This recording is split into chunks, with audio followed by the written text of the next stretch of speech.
Alhamdulillah. Wassalatu wassalam. Ala Rasulillah wa ala alihi wa sahbihi ajma'in. Amma ba'd. A'udhu billahi minash shaitanir rajim. Bismillahir rahmanir rahim. Wa qul ja'a al-haq wa zaqa al-batil. Innal batil kana zahuqa. Rabbi shrah li sadri wa yassir li amri wahlul 'uqdatam min lisani yafqahu qawli. I welcome all of you with Islamic greetings. Assalamu alaikum wa rahmatullahi wa barakatuh. May peace, mercy and blessing of Allah subhanahu wa ta'ala be on all of you. It's an honor for me to be invited by the organizers of this event, which is to mark the solidarity after 1 lunar year after the attack on Gaza, which took place on the 7th of October 2023. And we know from the report of Al Jazeera 2 days ago, on the 24th of September 2024, that total 41,467 people in Gaza have been killed. These are the confirmed records. And 95,921 people have been seriously wounded. Of course, the actual figure would be much more. There will be tens of thousands of people more who have been killed and hundreds of thousands who have been wounded. These are the confirmed case known to the authorities of Gaza. And we know that for the last 1 year, what has been happening is nothing but a genocide in Gaza. And we are in solidarity with the people of Palestine, especially Gaza, for the last 75 years that they have been struggling and fighting for the freedom, especially the last 1 year. Since the 7th of October 2023, since the last 1 lunar year, the struggle has reached its pinnacle.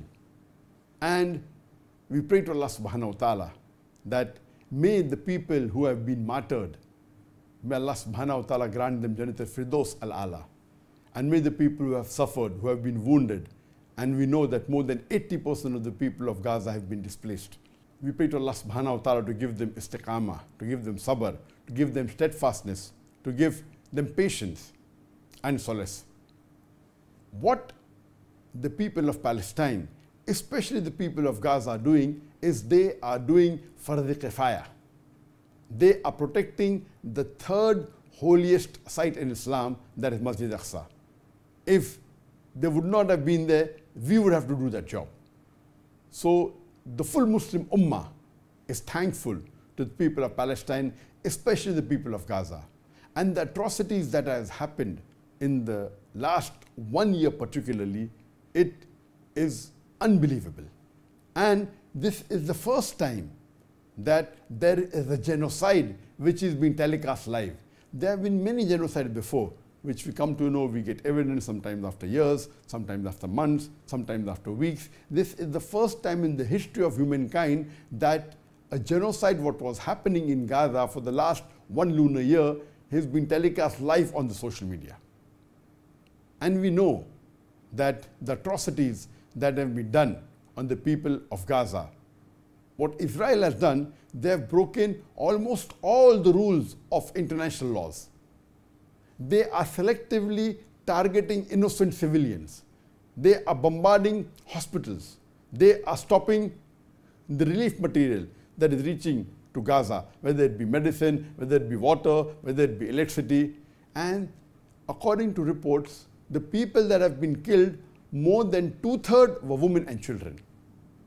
It is nothing but a genocide. And when we see what's happening in Gaza, it is a reminder to us Muslims. When we read the Quran, when we read the Hadith, how the Sahabas, how they sacrificed their life, how they did Jiddu Jihad, they struggled for the cause of Islam. When we see what's happening in Gaza, it's a reminder. It makes us understand the Quran better. It makes us Muslims to understand the Hadith better. And we see a mother whose child or a son has been martyred, and she's praying to Allah subhanahu wa ta'ala that even if you give me 10 more children, I would love to martyr them for your cause. Here we are seeing genuineness, the iman. And when the non-Muslims, when they are watching these videos which are going viral, they are shocked. What kind of iman do these people have? What kind of religion are they following? What kind of faith do they follow? What kind of God do they follow? Who is this Allah? That even after so much of atrocities is being done, instead of complaining, they are saying, Alhamdulillah, praise be to Allah. They are saying, MashaAllah, as Allah wills. They are shocked. So much so that in the last 1 lunar year, we have reports of tens of thousands of non-Muslims who have accepted Islam only by watching the news of Gaza. Only by knowing what has happened in Gaza, there are tens of thousands of non-Muslims all over the world, especially in Western countries, that have accepted Islam. And we find a larger number, tens of millions of non-Muslims. Before this, the non-Muslims hardly knew what was happening in Gaza, what was happening in Palestine for the last 75 years. And there was a one-sided narration in the media. Now when they are seeing, the eyes are opening. They have realized the truth. So much so that now there are tens of millions of non-Muslims who have come to know about Islam. And we find them in protest.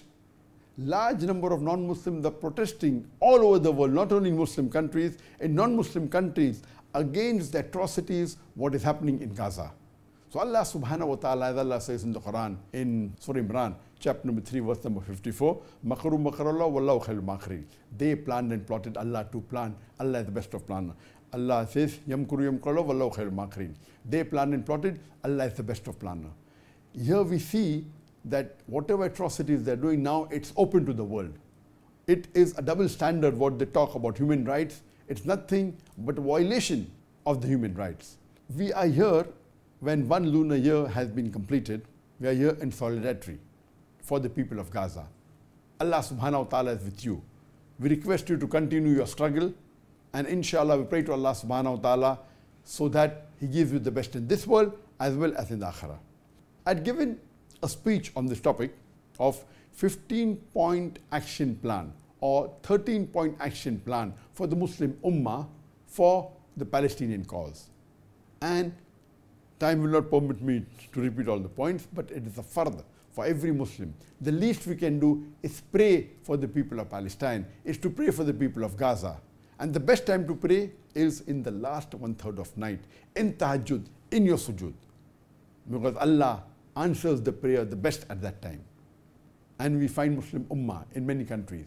They are reading the Nuzul Qunut in every Salah. In 5 times Salah, in Jamaat, they are praying for the people of Palestine. It is the duty that we pray for them. It is the duty that we spread the atrocities that is being done on the people of Gaza all over the world on our social media, whether it be on Facebook, whether it be on YouTube, whether it be Instagram. See to it that you bring in awareness all over the world. It's your duty. And we have to protest against the atrocities. Protest many a times does wonders. And what we find that in the last few months, the protests have not only been in the Muslim countries, they have been in the non-Muslim countries. Even in America, in UK, in European countries, all these countries are strong allies of Israel. And we see the common man, the non-Muslims, coming in huge numbers, in tens of thousands, in hundreds of thousands, in large numbers protesting against the atrocity that is being done on the people of Gaza. And we find that today, only because of what's happening in Gaza and the way the people in Gaza are reacting, the iman that they have, we find that the tens of millions of non-Muslims, they have come closer to Islam. And we have to see to it that we contribute the best that we can for the cause of Allah subhanahu wa ta'ala. We have to see to it that whatever you have, whatever limited resources Allah has given you, or whatever maximum resources Allah has given you, you have to sacrifice that for the cause of the people of Gaza so that we get the ajr in return. And even boycotting is a very good strategy. And we know because of the boycott that has been done in the past several months, there has been a great loss for companies like Starbucks, like companies like McDonald's, which are supporters of the atrocities, supporting Israel in atrocities done on the people of Gaza. And we find that they have gone in huge losses, so much so that many of the people who were supporting Israel in attacking Gaza are now supporting Gaza. We have to do our duty as Muslims. And I would like to end this short speech of mine in just reminding the people that what the people of Gaza are doing are phenomenal. May Allah subhanahu wa ta'ala reward you. May Allah grant you the highest levels of Jannah. May Allah give you sabr. May Allah give you istiqamah. And it is the duty of every Muslim that we stand by the people of Gaza, and we pray to Allah subhanahu wa ta'ala that may He solve all your problems and let peace prevail back into the land of Palestine. I would like to end the speech with the ayah I quoted of Surah Isra, chapter number 17, verse number 81, where Allah says, وَقُلْ جَاءَ الْحَقُّ وَزَاقَ الْبَاطِلِ إِنَّ الْبَاطِلَ كَانَ زَهُوقًا. When truth is heard against falsehood, falsehood perisheth. For falsehood is by its nature bound to perish. وَآخِرُ الدَّعْوَانَ الْحَمْدُ لِلَّهِ رَبِّ الْعَالَمِينَ.